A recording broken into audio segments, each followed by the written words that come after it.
Om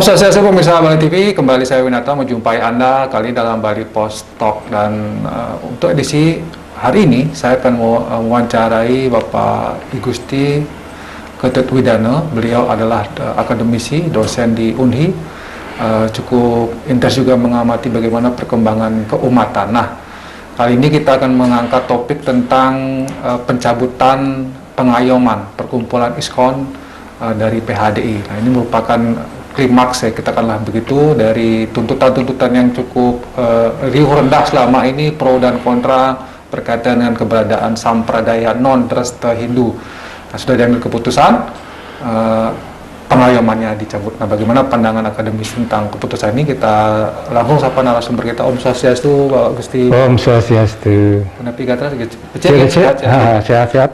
Beberapa hari yang lalu sudah keluar keputusan ini yang saya nggak tahu mau menyebut apa, sudah bijak, langkah tengah atau seperti apa, di mana PHDI pusat dia sudah mencabut pengayoman. Nah, sesuai dengan tuntutan yang selama ini cukup intens. Nah, aku sih sebagai seorang akademisi yang juga cukup intens mengamati persoalan ini pro kontra sampradaya, apa yang bisa tanggap disampaikan? Semua. Kalau kita lihat secara teks apa yang disuratkan dalam hasil persamuan Sabuk Pandita yang kemudian ditindaklanjuti oleh pengurus harian Parisade lewat Ketua Umum per tanggal yang sama itu 30 Juli 2021.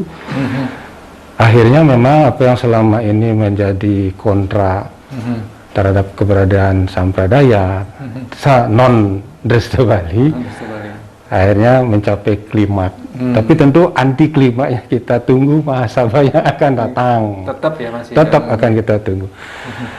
Menurut saya itu keputusan pencabutan pengayoman terhadap sampradaya non-dresta Bali memang sangat tepat, cepat dan akurat. Ya. Tepat di momen ketika terjadi polemik agar tidak berkepanjangan. Ya. Cepat untuk segera bisa meredam, bila perlu memadamkan potensi konflik yang bisa jadi terjadi di antara internal umat Hindu.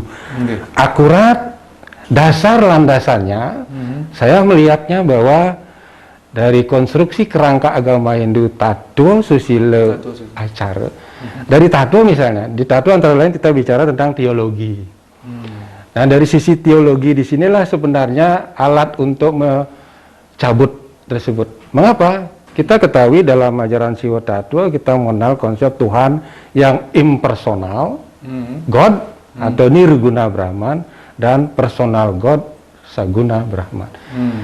Dalam konteks ini yang menjadi persoalan, yang menurut saya menjadi teologi Sarugremang ini oleh sahabatnya, teologi Sarugremang. Karena konsep personal God, Tuhan yang berpribadi, memiliki sifat, ya, itu dipelintir kemudian menjadi personal pribadi yang digodkan. Personal pribadi dalam hal ini bisa jadi gurunya, digodkan, kan tidak good jadinya.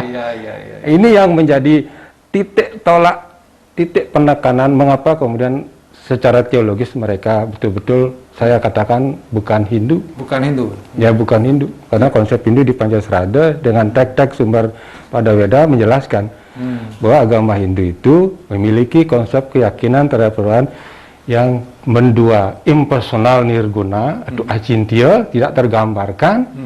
Saguna memiliki sifat yang disebut dengan sadu sakti, maha karya, maha tahu, maha ada, maha jenana, maha tahu dan sebagainya, maha kuasa dan sebagainya.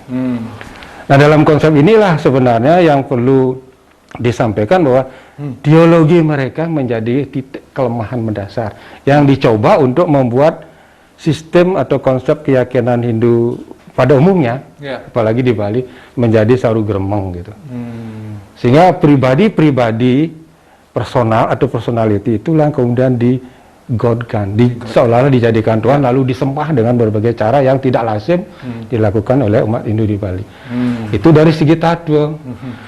Nah, dari segi tattva lagi tambahannya, memang kita punya konsep dalam Upanishad Brahman, Atman, Aikyam. Brahman dan Atman itu satu tunggal baik. Sehingga Atman itu adalah bagian dari Brahman. Inilah yang di teologi lokal Bali melahirkan Dewa di Deweke. Dewa di Deweke. Tuhan itu ada dalam diri kita. Nah, Tuhan itu ada dalam diri sendiri. Tapi bukan berarti Deweke itu Tuhan. Nah, itu letak kesalah kaprahannya. Sehingga tafsirnya betul-betul selain nyapir juga rada dipelintir. Tafsir nyapir dipelintir. Ya, kemudian dari susila juga kita bisa melihat ini dasar penguatan untuk mencabut itu adalah sikap eksklusivisme dan aroganistik. Mereka tampil eksklusif sekali, seolah tidak mengakar pada dreste atau kearifan lokal di Nusantara bahkan ya, tidak saja di Bali. Dari situ, belum lagi aroganistik menunjukkan sikap mendiskreditkan apa yang dilakukan oleh umat Hindu di Bali. Tatanan ritual Hindu di Bali itu punya landasan teologis, bahwa Tuhan menciptakan dunia ini melalui yadnya. Sehingga secara filosofis kita wajib juga meyadnya sebagai dasar untuk penauran rena yang disebut dengan Tri Rena.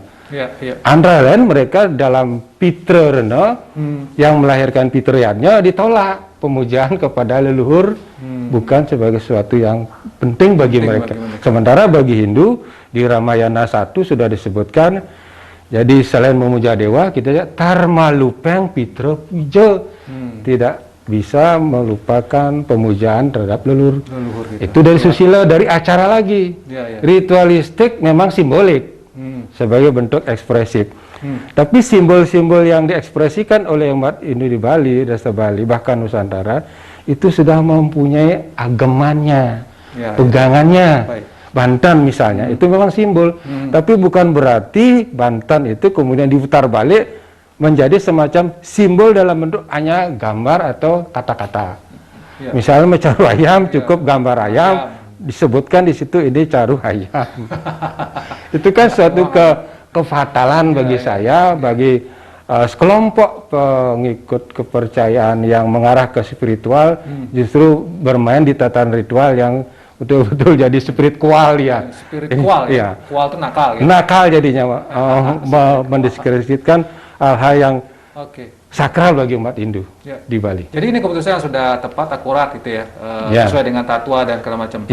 Persoalannya kemudian kan kadang-kadang kita perlu juga antisipasi, katakanlah demikian, karena sebelumnya sudah pernah ada semacam gerakan-gerakan di akar rumput gitu ya.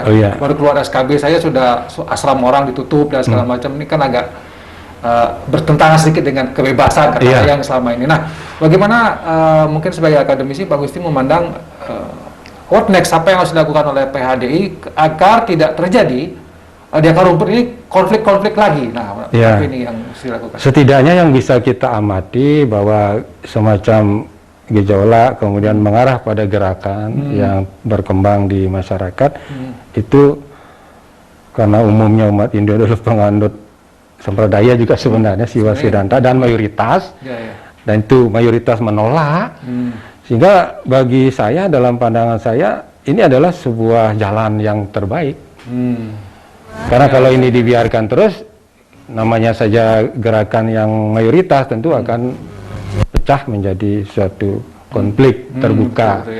Oleh sebab itu Parisada dalam ini sebagai majelis tertinggi agama Hindu dan nanti di Mahasabha diharapkan akan mengeluarkan Bisamo itu sebagai sesuatu yang tepat, cepat, akurat dan bijaksana. Sehingga bagi saya inilah jalan yang kemudian bisa meredam bahkan memadamkan situasi mengarah konflik yang berkembang belakangan ini. Bahkan sesungguhnya sejak tahun 80-an sudah ada semacam ini, cuma tidak seramai sekarang. Seramai sekarang. Karena kita kan masih menganut agama Ramyo ya, rame-rame saja, belum beragama Sunil gitu. Saya kira itu. Ya, jadi kita mungkin masing-masing pihak, tapi kalau dari ISKCON itu kan sudah menerima keputusan. Betul. Jadi mungkin yang selama ini kontra juga harus menahan diri ya. Menahan diri. Ya, untuk, karena ini sudah ada keputusan seperti ini, harus dihormati, harus dihormati. Sehingga menghindari konflik, terutama konflik-konflik fisik di dataran apa namanya angka rumput gitu ya. Iya betul. Nah, kemudian kita akan melihat ada juga statement yang kebetulan juga kita baca dari ISKON sendiri yang mengatakan bahwa walaupun tidak diayomi lagi oleh oleh PHDI menurut saya, ini tetap mereka bagian dari keluarga besar Hindu katakanlah begitu, dan ada di bawah naungan dirjen, kemudian juga mereka punya badan hukum. Nah, bagaimana hal seperti ini?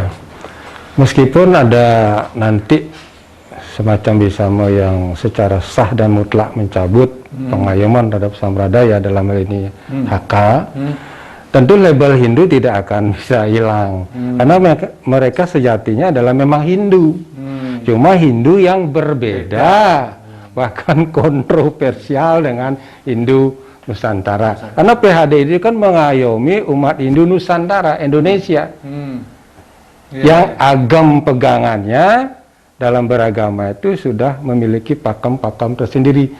Umat Hindu di Bali, umat Hindu di Tengger, umat Hindu di Kaharingan, semua sudah punya pakem-pakem sendiri. Ketika pakem itu kemudian berusaha didekonstruksi untuk supaya mengikuti gaya tata cara peribadatan Sampradaya non kearifan lokal, itu tentu akan mendapat penolakan. Tapi soal label Hindu ya tetap saja. Ya, mereka nggak bisa. Ya, tetap apalagi mereka secara organisasi mempunyai badan hukum, semacam yayasan itu ada semacam surat dari Menkumham, itu sah.